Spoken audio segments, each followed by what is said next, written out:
아, 여러분 그 김미경 강사분을 아시는 분이 많으실 겁니다. 저도 종종 이분의 강연 영상을 보곤 합니다. 제가 볼 때마다 이제 자기 개발과 관련된 강연자로 알려져 있을 뿐만 아니라 제가 이분의 이제 강연과 책 또 내용들을 볼 때마다 든 생각은 참 열심히 사신다.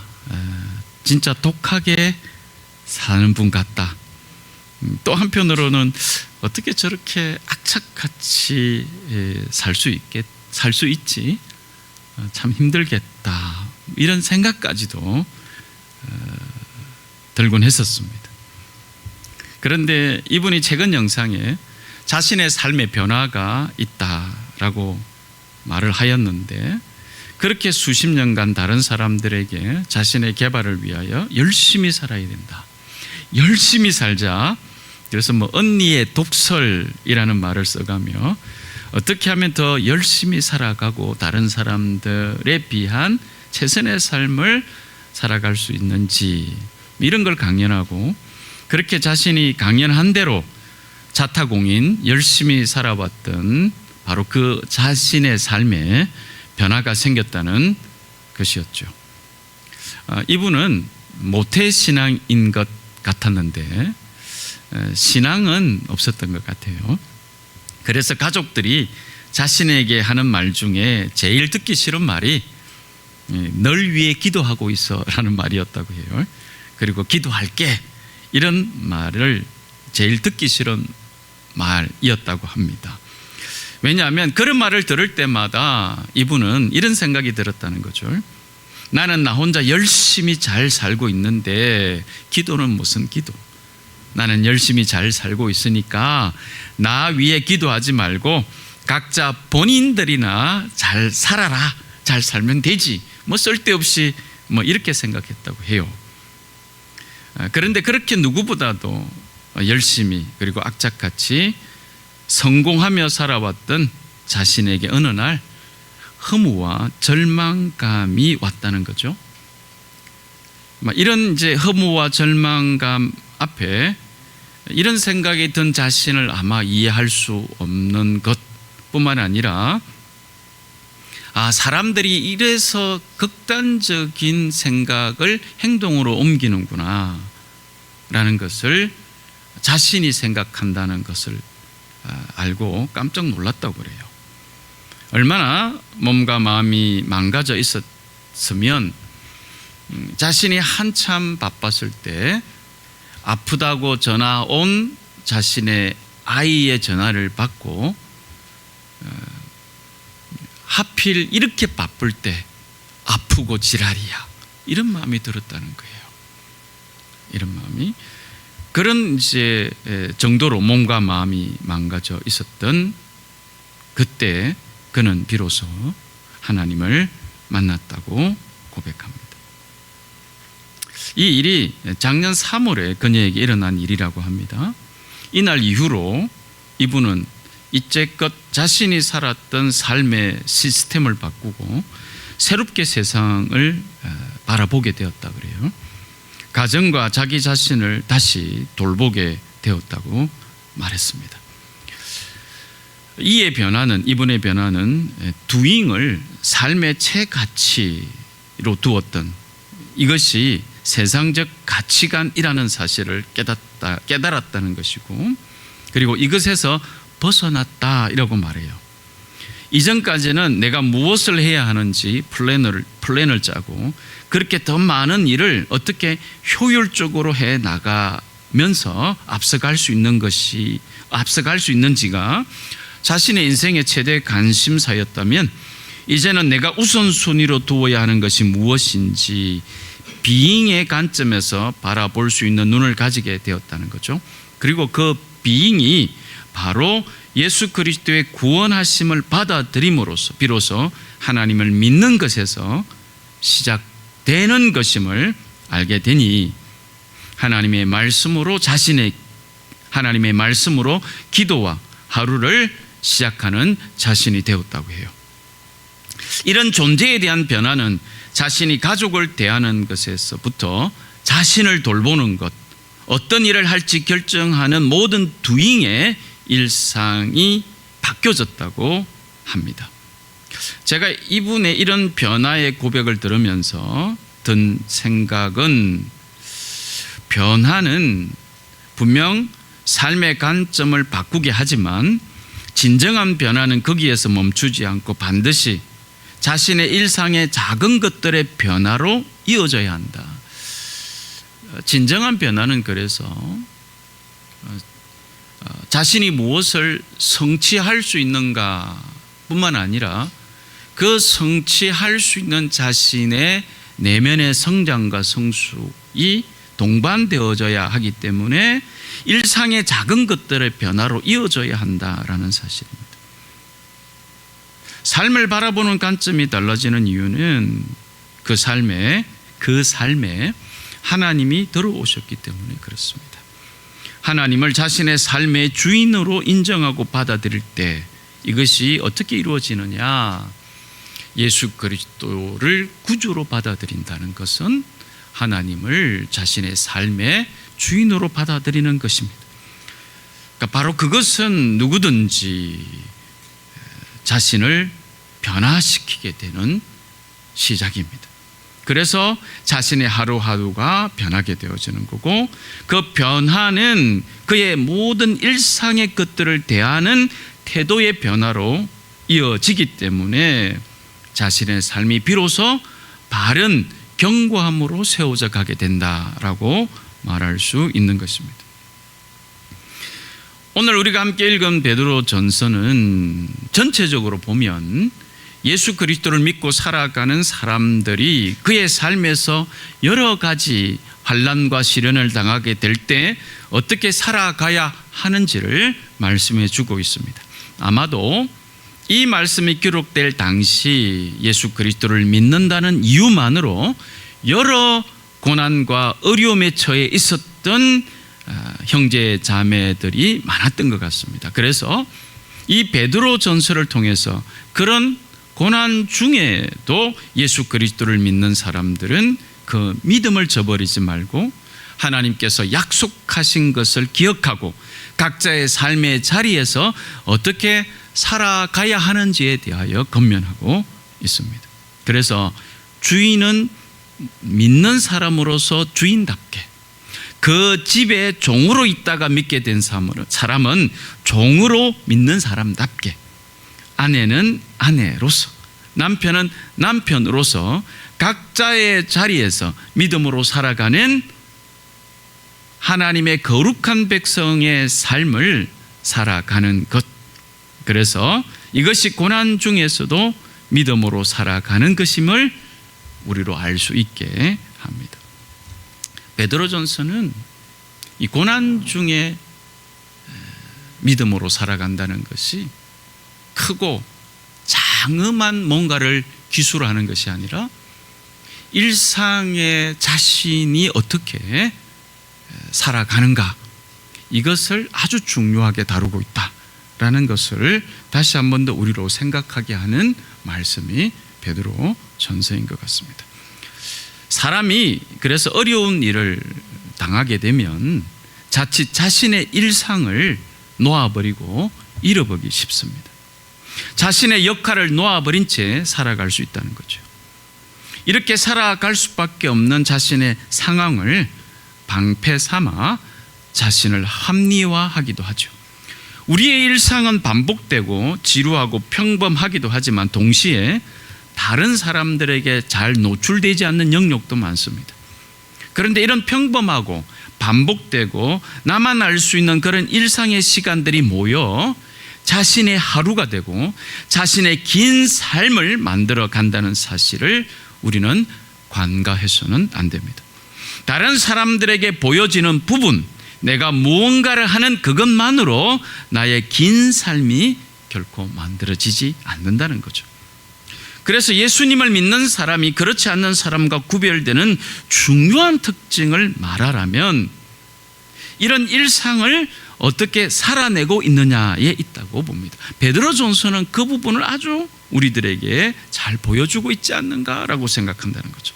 어떤 경우에도 그냥 살거나 그냥 악착 같음으로 살아내는 것이라기보다는 하나님을 바라는 믿음으로 살아내는 순간과 시간들이 모여 자신의 믿는 바가 드러나는 일상을 만들어 가라, 이렇게 말하고 있는 거죠.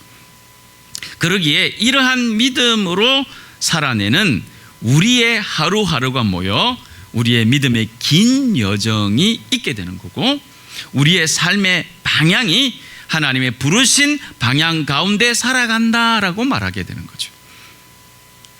오늘 우리가 읽은 본문은 마지막으로 라는 말로 시작합니다.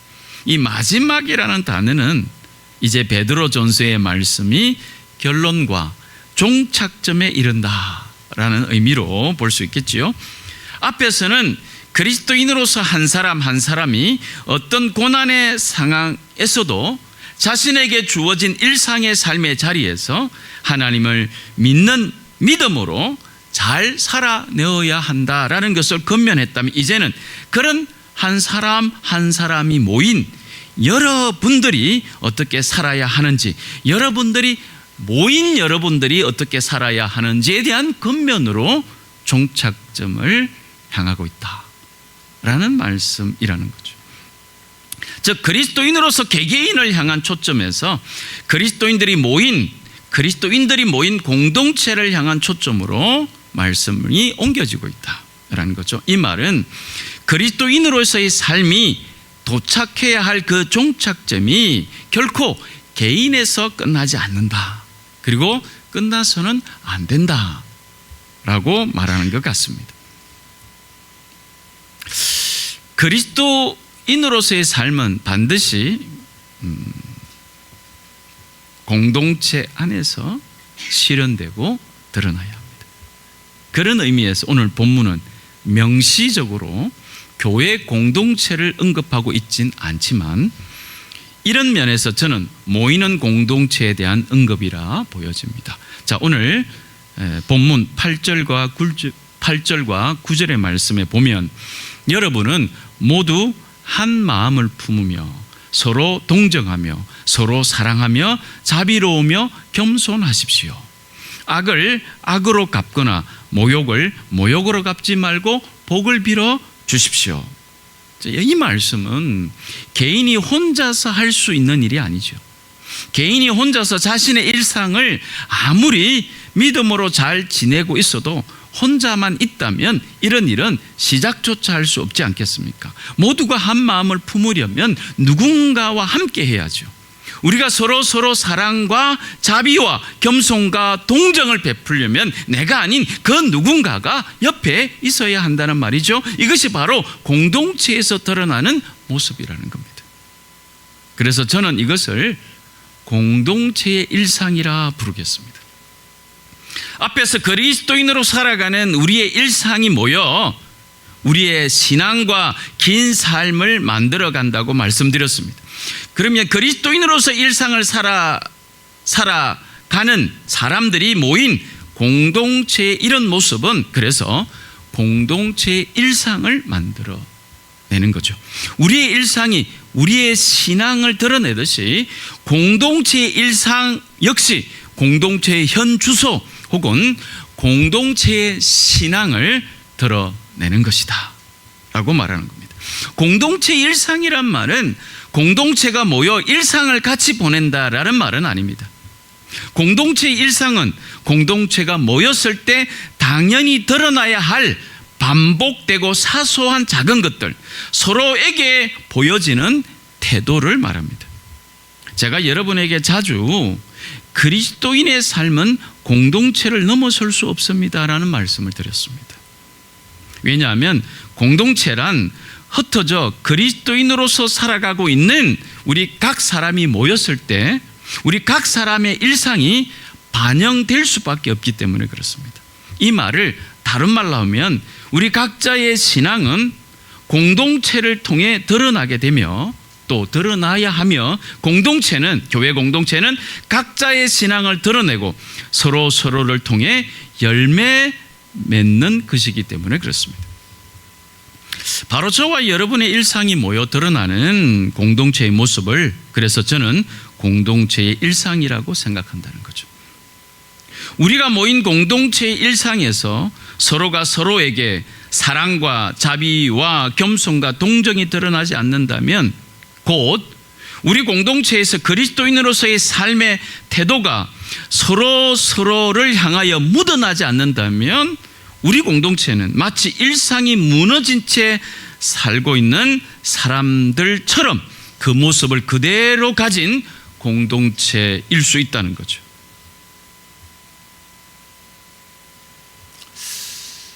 일상이 무너진 채로 살아가는 사람이 노숙자만 있는 것이 아니라 영적인 노숙자처럼 그렇게 지낼 수도 있습니다.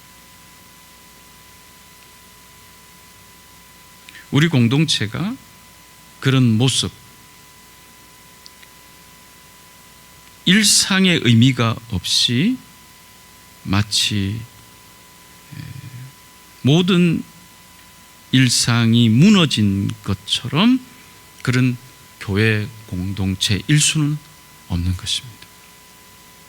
믿는 사람들이 함께하는 교회 공동체는 그래서 각자이면서도 서로이며 모두여야 함을 잊지 말아야 합니다. 그래서 세상은 이런 교회를 보며, 이런 교회 공동체를 보면서 여전히 구원하시는 하나님의 부르심이 아직 있구나, 아직 자신들에게도 구원의 희망이 있다는 메시지를 계속 받을 수 있게 되는 것입니다. 베드로전서 3장 9절을 보면 여러분으로 하여금 복을 상속받게 하시려고 하나님께서 여러분을 부르셨습니다 라는 이 말씀이 지금도 우리를 통해 일어나고 있어야 한다는 것입니다. 이것이 바로 세상이 여전히 교회로 인하여 희망이 있구나라는 메시지를 듣게 되는 겁니다. 구원의 복이자 하늘나라를 유업으로 이어갈 하나님의 자녀됨의 복은 세상을 향해 하나님께서 베푸신 구원의 은혜를 증거하는 복으로 이어져야 합니다. 여러분, 우리는 설마 이 복을, 하나님께서 주시는 이 복을 이 땅에서 잘 먹고 잘 살게 하는 복으로 왜곡되게 생각하지 말아야 합니다. 잘 먹고 잘 사는 복은 결론적이고 최종적인 것이 아니기 때문에 그렇습니다. 이것은 거쳐가는 것이지 영원한 것이 아니기에, 하나님의 복을 상속받는다고 할 때에 그 복은 영원한 복이어야 하기 때문에 이 땅에서 잘 먹고 잘 사는 것을 하나님의 영원한 복으로 왜곡되게 생각해서는 안 된다는 것입니다. 물론 저도 잘 먹고 잘 살기를 바랍니다. 그런데 이 복이 최종적이고 결론적인 것이 아니라는 거예요. 이 김미경이라는 간사가 그런 악착같이 보여지는 삶을 통해 자신의 삶을 효율적이고 또 그렇게 다른 박질했었을 때 그가 마주한 허무와 절망은, 그가 보통 우리가 말하는 성공이 없었기 때문이 아닙니다. 그게 신기루처럼 자기에게 느껴졌기 때문에 그렇습니다. 최종적이고 결론적인 것은 변하지 않아야 합니다. 그 복을 하나님은 우리에게 주신다라고 말씀하셨다는 거죠. 이 복이 중심에 있어야 잘 먹고 잘 사는 것이 올바르게 이해될 수 있다는 거죠. 나는 우리 교우분들이 잘 먹고 잘 살기를 바랍니다. 그런데 영원한 복이 중심에 있지 않은 채로 잘 먹고 잘 사는 것은 복이 아니라 저주가 될 수 있다는 것, 우리가 익히 알게 되는 거죠. 왜냐하면 허무와 절망으로 예배를 드릴 수 없기 때문에 그렇습니다. 그리스도인으로 살아가는 우리의 일상, 그런 이들이 모이는 교회 공동체의 일상은 무언가 큰 일을 하는 것처럼 보이지 않을 수도 있습니다. 눈에 그렇게 띄지 않을 수도 있죠. 세상이 볼 때는 그렇습니다. 어쩌면 아무것도 안 하는 것처럼 보일 수 있습니다. 여러분, 이렇게 능력 있는 사람들이 예배를 드린다는 것은 생산적이지 않고 소모적인 것처럼 생각될 수 있습니다. 그렇게 있을 바에야 일이라도 하면 된다, 이렇게 생각할 수 있죠. 여러분, 어떻게 생각하십니까? 정말 아무것도 안 하는 소모적인 일이라고 생각하십니까? 이 예배를? 우리가 이렇게 모여 하나님을 찬양하고 예배할 때 이 모습은 최고의 비잉으로 두잉의 결정체다, 저는 이렇게 생각합니다. 이 예배는 하나님을 찬양하고 하나님을 향한 이 예배는 우리에게 일어난 이 비잉, 존재의 변화, 이 변화로 우리가 하는 두잉의 최고의 결정체다 라고 생각합니다. 이 공동체의 예배로서 일상의 우리의 예배가 해석될 것이다 라는 것입니다. 일상의 예배는 다시 이 공동체에 모이는 예배로 서로가 격려하고 서로가 바라보게 되는 그 놀라우신 은혜를 느끼게 된다, 이렇게 확신합니다. 우리가 주님의 이름으로 수고하고 섬기는 두잉의 모습, 이 모습도 저는 하나님이 기뻐하신다라고 생각합니다.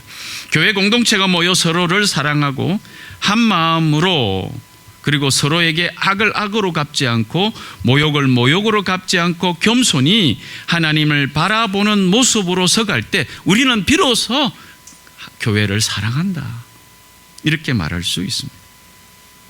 이런 공동체의 일상이 비로소 내가 교회를 사랑한다, 이렇게 말할 수 있다는 것이고, 바로 이러한 교회 공동체의 일상은 각자 개인의 일상과 연결되어 있다. 그런 공동체, 교회 공동체, 그런 교회 공동체의 한 사람 한 사람을 오늘 말씀에서 보면 의인이라, 의인의 간구를 들으신다, 바로 그러한 사람들이라고 생각합니다. 자, 12절이죠. 주님의 눈은 의인들을 굽어보시고 주님의 귀는 그들의 간구를 들으신다. 오늘 설교의 제목이 누가 보고 들으시는가 이지요. 주님의 눈이 굽어보시고 주님의 귀가 들으십니다. 믿지 않는 사람들에게는 결코 들리지 않고 보이지 않는 것들이 믿는 저와 여러분들에게는 믿어짐으로 보고 들리는 것입니다. 마음속 깊은 아픔을 주님이 보십니다. 나의 그래서 작은 신음까지도 들으시는 하나님이시다라는 것이 믿어지게 되는 거죠. 사랑하는 교우 여러분, 믿음으로 살아가는 저와 여러분은 지금 어떤 모습으로 세워져 가고 있습니까? 정말 한 사람 한 사람이 모인 우리 공동체가 성경에서 말씀하시는 대로 세워져 가고 있게 되기를 축복합니다. 우리 한 사람 한 사람을 부르시고 서로에게 주님의 이름으로 섬기는 섬김을 통해 우리 공동체를 통한 하나님의 증거가 계속 이어져 가는 줄 믿습니다. 우리의 doing의 출발이 우리의 being에서 시작되기를 바랍니다. 우리의 being이 드러나는 시간은 우리가 바쁘게 그래서 뭔가를 하고 더 중요한 무언가를 맡아서 할 때 곧 자신이 어떤 사람인가가 알려지게 되는 시간이 아니라 어쩌면 아무도 주목하지 않는, 아무도 보지 않는 시간과 장소일 수 있다는 것을 잊지 마시면서 개인뿐만 아니라 교회 공동체가 이러한 being에서부터의 doing으로 하나님의 기뻐하심에 정말 관심을 가지고 순종하며 나아갈 수 있게 되기를 바랍니다. 하나님께서는 우리 믿는 한 사람을 한 사람 한 사람 사랑하시며 인도하신다는 것을 의심하지 않습니다. 하나님은 그 사람들을 자녀라 하시고 복을 주십니다. 그러나 믿는 우리는 마지막으로 교회 공동체로 함께하여 서로에게 복된 존재로 있어야 하는 자들임을 잊지 마시기 바랍니다. 주어진 삶의 자리에서 하나님께 복을 상속받은 자로 흩어져 살다가 우리는 하나님의 복을 상속받음을 감사하며 다시 모여야 합니다. 그렇게 모여 한 마음을 품고 서로 사랑하며 자비로우며 겸손함으로 하나님을 예배하고 기도하기를 교회 공동체로 모여 계속해 나갈 수 있게 되기를 축복합니다. 그런 하나님의 사람들과 그들의 공동체를 통해 하나님은 보시고 들으시고 응답하시겠다는 약속을 여전히 이루시는 것이다 라고 확신합니다. 살아계신 하나님께서 아브라함을 만나시고 이삭에게 야곱에게 하신 하나님, 다윗에게 선지자들에게 경건하여 주님을 따르는 자들에게 나타나셔서 말씀하시고 그리고 그들로 보게 하신 예수 그리스도 안에서 성취될 하나님의 나라에 대한 것이 저와 여러분에게도 동일하게 있다는 이 놀라우신 은혜를 감사하며 우리의 남은 모든 시간이 더 하나님을 사랑하며 닮아가게 되는 그런 한 사람 한 사람으로, 그런 한 사람 한 사람이 모인 교회 공동체로 하나님께 영광 돌리게 되는 저와 여러분들이 되시기를 축복합니다. 기도하겠습니다.